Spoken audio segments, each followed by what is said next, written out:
Hello everybody, we're ready to start again.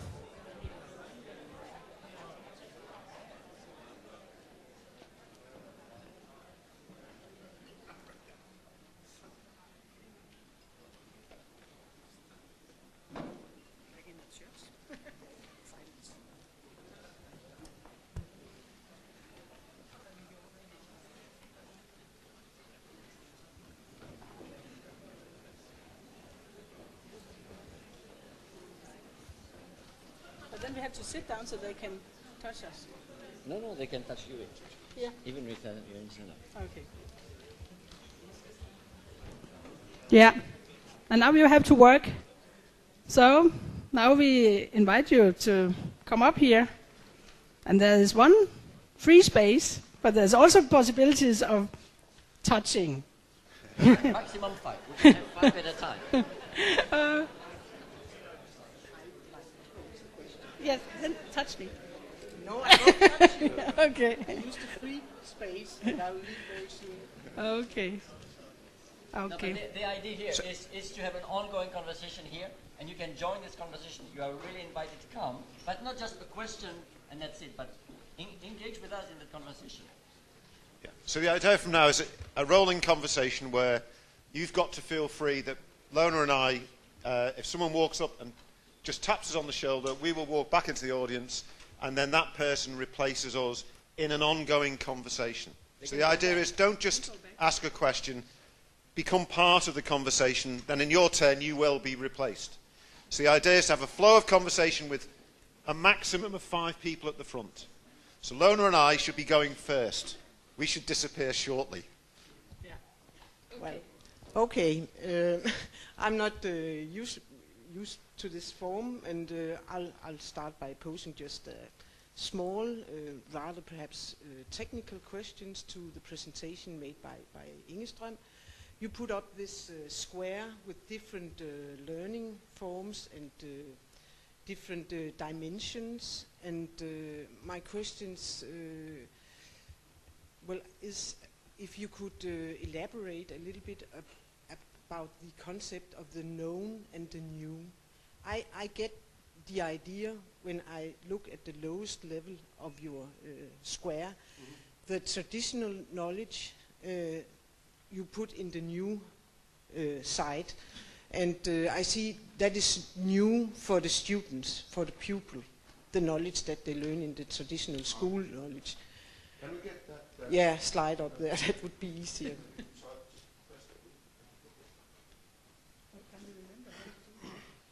It will help to Yeah, it would help.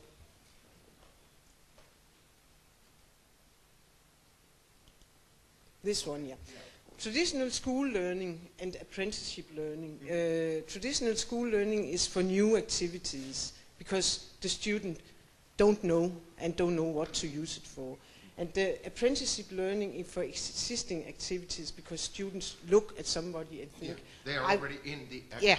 Yes. So I understand that, but when we get to the upper level, Okay. I'm not sure from whose perspective this is defined.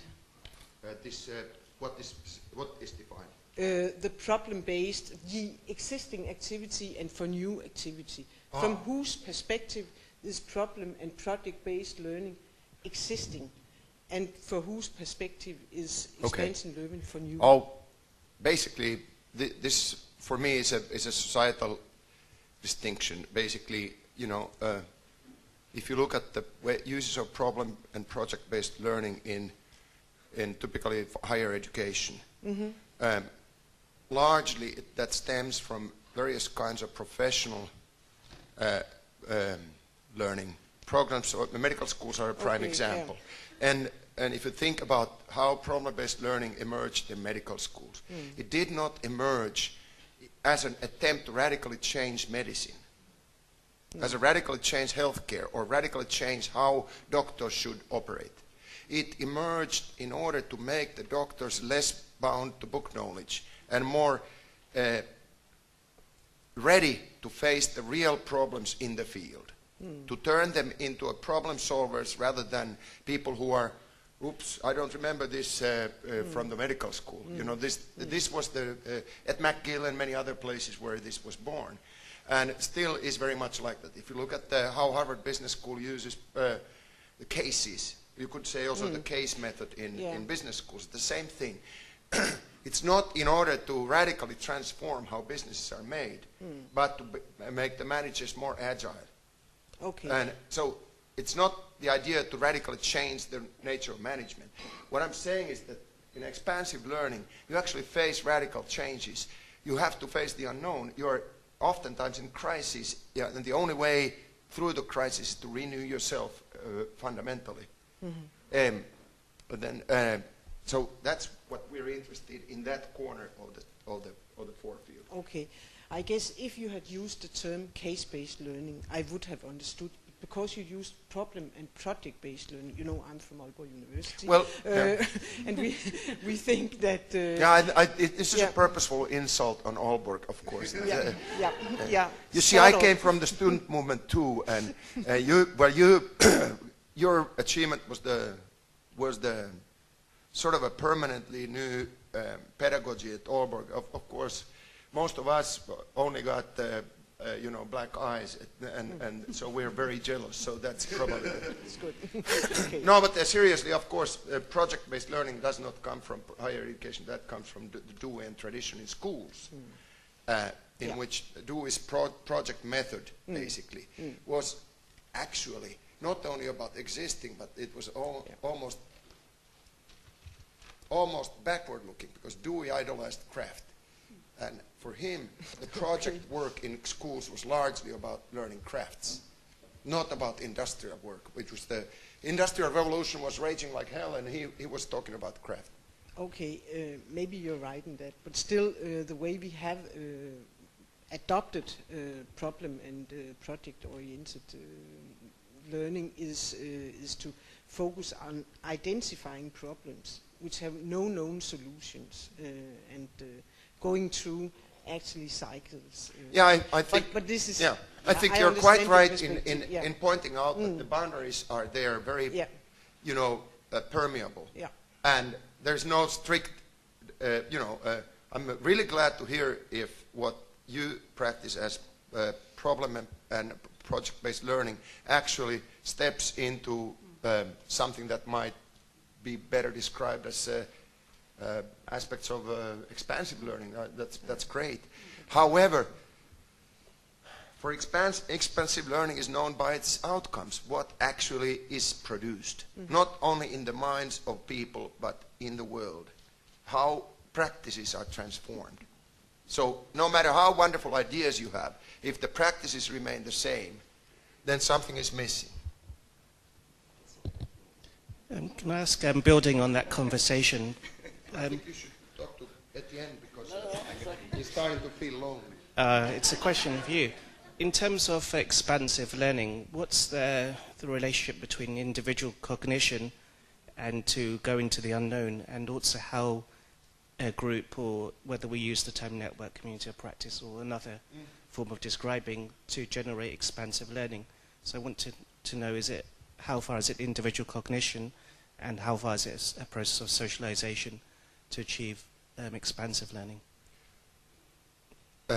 I think Etienne is doing a good job in pointing out that even no matter how much we look at the level of communities, but that the different members, the participants, the individuals, have histories. Like Jean Neve has a book called History in Person. And you carry various connections to other communities or activities, and therefore you can never disregard the importance of individual. Well, cognition might be a little bit limiting, because nowadays we should also pay attention to the embodiment and the emotional aspect, and above all perhaps the ethical and agentic aspect, that people become agents. So I would say initially expansive learning was a very purposeful move away from Cartesian individualism. Just like, and in this sense we're very similar to communities of practice. So it's a relational form of knowing. Not just relational, but radically collective. Saying, look, you can better understand what goes also on in the mind of an individual when you put the individual into a community with others, because you see, he or she has to say something. He or she has to do something with the others, and things which are otherwise just here become visible, publicly available, and you can actually look at what happens in collective action and make much more inferences about also the individuals. So in that sense, it was a radical critique of the existing cognitive science of the 1980s, which was still deeply, deeply Cartesian. Nowadays, I think what has happened over the past 20, 30 years, that we have also learned to come back to the individual in a different way and to say, look, these histories in person, in a sense, are very, very important. The autobiography, the identity, they play into these collective processes. And if you disregard them, you just sometimes are helpless. You don't understand the full dynamics of the collectives either. So something like that. I think it's an interesting dialectic, but individual cognition, in the sense that it was understood 20 years ago by the sort of dominant computational metaphors of human mind as a computer, are still, I think, largely regarded as bullshit by people like us. Yeah. I don't see it as an independent or taking that model, but more in terms of somebody gets an insight, however, and then how do they generate and socialize it with others.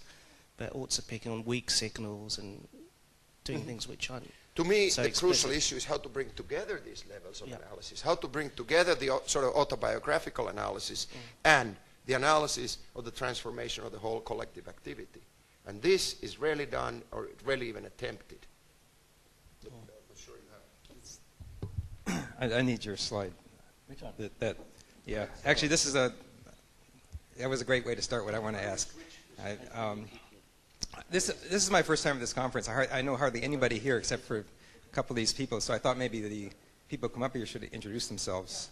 I'll let you do that. Yeah, it's my first time at an academic conference as well. I'm Stephen D'Souza. I live in London and work for IE Business School in Madrid as an executive fellow, and I'm looking to do a PhD, and I'm interested to meet PhD students at this conference, and I'm really enjoying it. Thank you. So we got the slide. I'm Dan Suthers, University of Hawaii. I had like 5 different questions, and I think I sort of melded them together into one. The first thing I was looking for is, you both said, my theory doesn't try to explain everything, it's for this piece. And I'm trying to look for, where do you both try to explain the same thing, so we can get you kind of arguing with each other about it. And I love this slide, because these are the 3 major theoretical traditions I draw on, and maybe Latour can help us get into the connection between you two, because Latour talks about, don't just try to explain local events, globalize the local, see what other things are, as he says, streaming towards it and influencing the local, but don't try to explain things in terms of global phenomena, see in what locality they happen. And so I'm thinking about, rather than like physical locations, the relationship between, as you're asking, the mental life of the individual and the larger social life, and the change in both. The transformations in the social realm or the community realm or the activity system, and the transformations in the individual. So we have some pieces of that here. In activity theory, we have internalization as a major idea, and we have mediation. Mediating artifacts are really important, and that's one of the more specific things I want to ask you about. It's the role of mediating artifacts. Before I get to that, in communities of practice, we also have the 3 forms of participation. We have engagement, which is a more immediate action; imagination, and alignment. You're aligning your activity with others, and you're imagining what the larger structure that you're in. So that's a psychological to social connection, which I find interesting. So I'm wondering about your how you both attempt to account for the relationship between change at the aggregate. I don't know. We need the word, right? Community, social level or in activity systems, and changes in the individual. What is the relationship between the two and what mediates it? I'm particularly interested in over time, change over time, becoming focused on the individual's learning in a particular point in time and the role of artifacts in mediating that. So there's a whole bunch of stuff for you guys to run with. Well, maybe we should talk a little bit about this notion of the local and the global, right?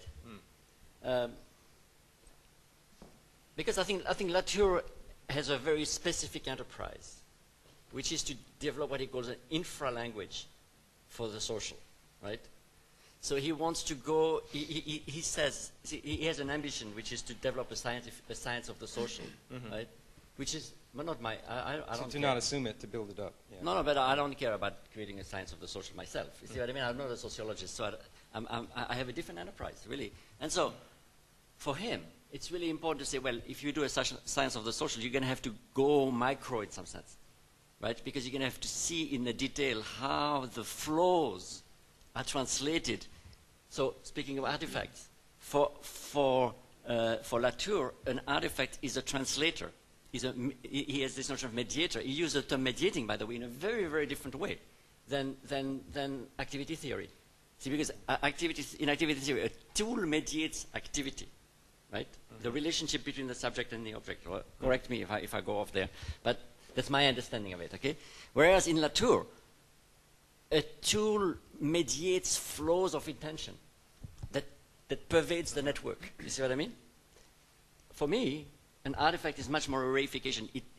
It congeals, it creates a place of solidity in the negotiation of meaning, around which meaning has to be renegotiated all the time.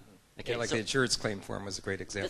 That's right. But for me, for Latour, we're almost like an intermediary, right? Because the insurance form is like fixed in its definition, functionally, right? You cannot renegotiate what line 1 and line 2, how they are computed, right? So from a functional standpoint, it's an intermediary in Latour's knowledge. From my perspective, I tend to not like this notion of intermediary, because I say, but from different perspective, it means very different things.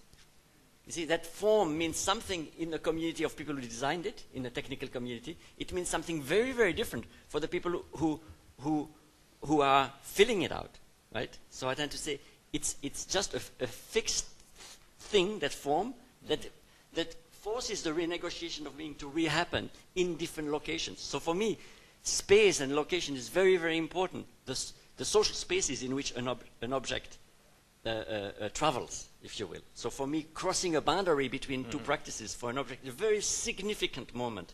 Right? Now, you were talking about the local and the global.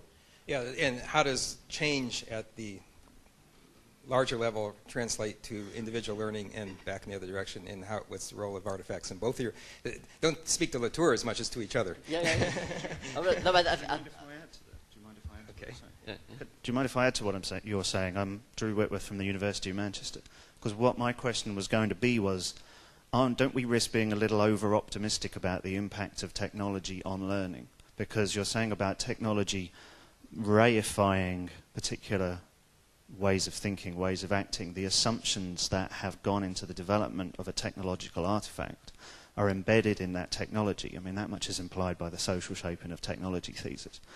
And you're saying about different meanings becoming embedded in that technology for different people. But technology can hide away the assumptions and the values that have gone into its creation. And I mean, Argyris talks about double loop learning, being able to question the assumptions, but if a technological artifact is embedded into a system, it might become difficult to learn about the artifact and to question the place of that artifact in a system. I mean, to give you an example, a practical example from my experience at Manchester. Manchester is a Blackboard campus. This is very much a rule of Manchester, and I can't be the only person who works in a university that has a quite specific rule about that. But because I teach educational technology, I need to give my students the ability to manipulate a virtual learning environment because they expect it. That's something that they want to get out of the course. So I can't give my students designer level access to Blackboard. I mean, I remember we rang up the IT services one time and said, we're an educational technology degree. We need to give our students designer level access to Blackboard. And there was kind of hysterical laughter down the other end of the phone. And, you know, that was as far as we got with that discussion. I've paid money to get Moodle as an independently run technological artifact that we control, that we can give students access to.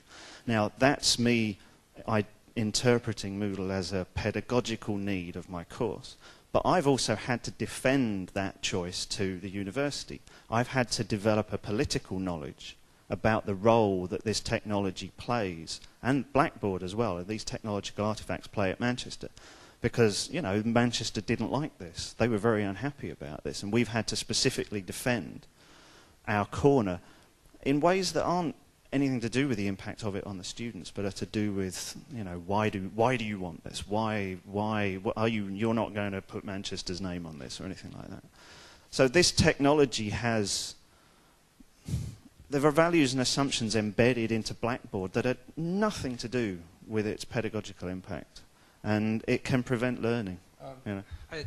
I'm just concerned that I don't want to get into the Moodle Blackboard level of discussion before I get the answer from the other end of how do your theories compare in the role of artifacts in general, not specific ones, in mediating between learning at the larger level and learning at the individual level. Is that, and maybe you can use that as an example. That's yeah, I mean, I'm just afraid I'm going to get bumped before. No, but I think no, but the reason why I was building on Latour's is because I think, in that sense, our theory are similarly different from Latour. In the sense that Latour's theory is a bit like, and I have the same remark to say about some of the network learning people. You know, it's about like saying everything is atoms. You know, so everything is atoms, just atoms. No, atoms. Yeah. A network. So people say everything is a network, right? So this is the most general theory because everything is a network. It's a bit like saying, yeah, but everything is an atom. It's very true, but it's not always a useful theory, right? Because if I'm walking towards this table, it's not very useful to say, well, it's just all atoms anyway. You know what I mean? Because the shape, the interpretation of that shape is meaningful. So in the same way for me, yeah, I agree that everything happens in the micro. That is true. But the fact that I imagine a community, the fact that I project my identity through imagination, through alignment, through engagement, through these processes of identification. See, identification is scale-free, you know. I can identify with you. I can identify with my little hometown. I can identify with the world. There's something scale-free about identification. So does activity theory give a similar account of how the individual makes that identification, makes like imagination alignment? Do you see any connections there in an activity theoretic account of the individual responding to changes at the activity level? Yeah, I suppose. But of course, I think that like I already once said, that the big methodological challenge at the moment, I think, is to bring these levels of analysis together in a meaningful way, and I seldom see very good attempts at that.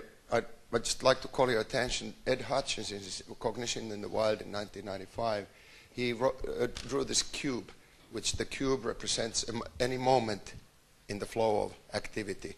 And he emphasized that at any given moment in an activity, at least these 3 lines of time, 3 lines of development intersect. One of them is obviously the individual's personal ontogenetic development. Another one is the microgenesis of those actions that unfold. And then there is the much slower development, well, though not always so slow there, of the whole system of activity, or if you want to call it a community, that's fine with me. But the point is that... No, let's not do that. I think it's a mistake to call it a community. Well, right now, I'm just trying to say that these different levels should be somehow, I think, an issue on the agenda should be to bring those together in analysis in which none of them is reduced to the others or somehow just mechanically submitted to the others, which each one of them deserves its own conceptual tools and notions that are appropriate to the level. So, and there's no mechanical way to bring them together. It takes a hell of a lot of work, and that work has hardly been started. So I don't think there is any good answer at the moment. There are good questions. I'll just sum up my previous comment then as a question. In practice, how can we deal with the fact that technologies can often be used as very strong rules and mediating artifacts that can prevent this kind of expansive learning happening? And then I'll go and sit down. Yeah. Well, yeah. No. I think you should talk about very that. quickly. Yeah. Okay. I think you pointed out at one of these issues that technologies or any mediating tools, oftentimes, especially when they're designed by the management or by experts from above, are understood as tools, but in fact become rules. So and this transformation between tool and rule is very important, especially because reopening a rule-like technology to turn it again into something that can be used can be very hard, and as such part of the expansive learning process. You cannot just throw away all the existing tools. You have to reopen tools which have become fossilized and black boxed and rule-like, and that is definitely part of the expansive learning process, which is again perhaps too often pushed aside. I think people like Claudia Ciborra, who worked at the London School of Economics and was looking at information systems development as bricolage, where you actually have to build a lot on already existing stuff, has a very wise point about it. Unfortunately, died early, but a very smart man about that aspect, that you can never just build a technology from scratch, completely from out of the blue. You have to rely on what is there and reopen, invest it with new meaning, which can be sometimes the hardest part. Yeah, and so, by the way, there is nothing in, I think, any of those three theories that would assume that artifacts have a benign effect. So that is absolutely not in none of the theories would assume that. And I think they would look at different activities that you'd have to do. So for activity theory, you say, okay, what is a tool and who decides how it mediates an activity? Does it become a rule? In a community of practice theory, you'd say, okay, what are the different practices and how does an object traverse that boundary between two different practices and becomes reinterpreted from one practice into another? And so what are the boundary processes that you need to engage in between those practices to understand? Latour would say you need to enlist in the micro level of, you need to talk to this person and create an enlistment that within the network becomes a new shape that you pull along, because it's a whole network of little conversation, little moments of convincing this person. How much are you going to charge for this blackboard thing? Well, see, there are all these moments that you need to re-enlist. That's why he talks about translation, because you need to talk to that person, and that person is going to, so you follow the network. So these different perspectives are both different perspectives on the world analytically, but they also suggest different activities or different ways of proceeding that you would have to engage in to transform something. Go ahead. Yeah, Ravi Vatrapu, Copenhagen Business School. I have one question to you each. First to you. To me, it seems that mediation is the key explanatory mechanism within the activity theory. But what explains mediation? What are the mechanisms of mediation? I mean, if you look at, we can go all the way back to Vygotsky and even to Marx, internalization and externalization from Vygotsky. they can function as, but what has been done since then to explain mediation? What are the mechanisms for mediation? And to use identity is a key part, but I went to school with, Dan was my PhD advisor. But to me, the key process of learning was intersubjectivity. It was what Chuck Goodwin would call professional vision or seeing in depth. It is a demonstration by example. So where does subjectivity, and that is something Marxism is very strong on, right? It's very strong on the historical consciousness and subjectivity, and so where does subjectivity or intersubjectivity play a role into your theory? Very nasty, gigantic questions. So, I mean, where does mediation come from? How do you explain mediation? Do you want to start with the subjectivity? Okay. So you talk about identity. So where does subjectivity fit in? Well, I don't know, because it depends what you mean by subjectivity. See, I think in activity theory, subjectivity is well defined, because it is the formation of the person through engagement in activity in a dialectical relationship between the subject and the object that is mediated by it. So they have a well-defined notion of subjectivity.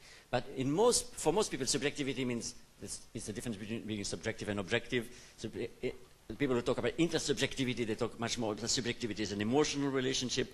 So, you know, when you ask me what I can tell you about my theory is that subjectivity is not a technical term in my theory. So we can talk about subjectivity as long as you want, but for me it's not a technical term, so I don't have much to say to it. I can talk about identity, I can talk about identification, yeah? The way a geologist looks at rocks is very different than a botanist looking at plants or an architect looking at Do you call this subjectivity? I don't call it subjectivity, but is it identity? Yeah. Yeah. So I'm a botanist, so I look at this world this way. I mean, that's right, because you identify with a practice. But it's identification to a space, not to a conceptual. No, but it's an identification to a practice. It's the geology is a practice that has developed over time a certain way of looking at a rock.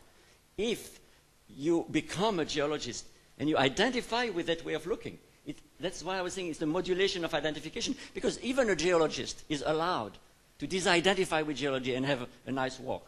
See what I mean? But can you function as a geologist? I mean, that's where Chuck Goodwin says it's a professional vision, right? It's to bring another Californian into the discussion, it's seeing in depth using the semiotic resources that are available, and so on. So that's essentially my question. Identity, how much explanatory work does identification do for you? From my perspective, it does a lot, because my intention is to associate learning with the development of the person and the experience of the person. That's really the kind of story that I tell. So for me, the fact that as a geologist looking at a rock, you have to modulate, am I a geologist now? How much accountability does my geology identity create between me and that rock? So in a sense, your identity mediates, you could use even that term, your relationship with that rock, because once you have become a geologist, it's very difficult to just see a rock as a rock, because you see, but there's a history of tectonic plates, and there's probably glaciers, you know, and so all of a sudden, your whole identity has a different relationship with that rock, because because becoming a geologist had made you a different person. You see what I mean? Okay, about mediation very quickly. I see that we're running out of time, so maybe two different kinds of answers. One is when you ask about the origins of mediation, then of course you will have to look at the evolutionary origins, basically, and the species, what makes humans humans. One of the debates that used to be raging was, which is more important or primary? Is it the human collaborative capabilities, or what is sometimes called the Machiavellian intelligence, or is it the instrumental capabilities of actually systematically using and producing tools? So I think that I'm very much in agreement with people like Michael Tomasello, who clearly puts these two together, that there is if you want a dialectical relationship between them, and it makes no sense to say one or the other. Tool mediation or social mediation, it's both, and they develop hand in hand in various forms when the human species evolves. The some of the more interesting historical or evolutionary accounts of that, Merlin Donald's work on how trying to explain the whole human evolution through the development of these cognitive toolkits, if you want. And I think that these are very valuable attempts. At the same time, I worry about if mediation is understood too narrowly, simply as a focus on tools and mediating artifacts at science, and you forget the object, then I think that it becomes easily a technologically determinist story. That, okay, there's a new mediating technology, let's say it's the printing press and the phonetic alphabet and whatever, and that then determines a new phase in the history of humanity. Or now it would be the computers and internet. And I think that's missing the point. The mediation, especially for Leontiev and those who actually formulated activity theory, the disciples of Vygotsky, was above all something where you start with the object. You never forget the object. If you only pay attention to the mediating tools and signs, you become a technological determinist without noticing it. It's a question, what do you use them for? What are they for? So in that sense, when people ask me in this conference, for instance, about, so what is your approach to network learning? My question is, networking about what? It's the same as you know, you could say about social constructivism, the social construction of what? The issue of object. What? And to me, the challenge of activity theoretical work today is to identify the big challenging objects that we need to deal with. Issues like global warming or other monstrous objects that we are not very good at dealing with because they are they have run away out of our control. So if we only get fascinated by the mediating devices, we easily lose what the point of why we are here, what we are trying to do. We are not only here in order to find new ways of mediation, but the question is about what. Quick question. Can we go back to your network community, your slide? Yeah, okay. I was just struck by why the section of the slide that describes activity includes contradiction, and the section of the slide that includes community of practice. I suppose network in addition to that, but more importantly, community of practice, why it doesn't include contradictions. So I've never belonged to a community of practice that was without them. So again, as a theorist, you have to make choices about what you take as a fundamental. So it's not. It doesn't mean that there are no contradictions in communities of practice. It's that for that perspective, it is not a technical term. Okay? So for that perspective, there are boundaries, there are issues of competence and incompetence, there are issues of renegotiation of identity, there are tensions, if you will.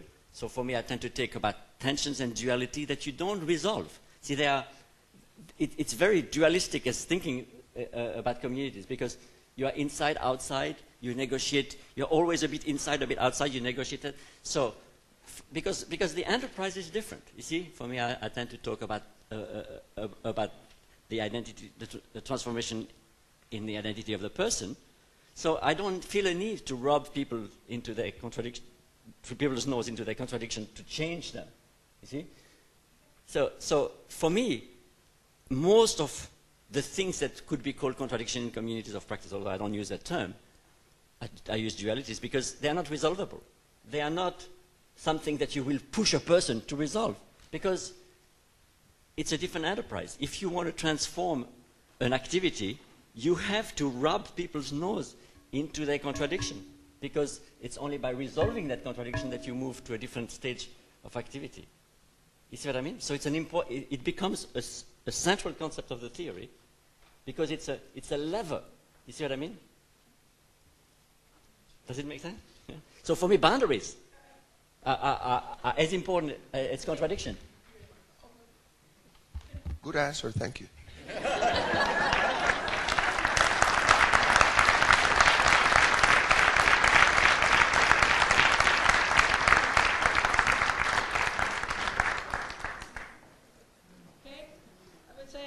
Thank you very much to Yrjo and to Etienne and to all of you and to those of you who dared to come up to throw us away.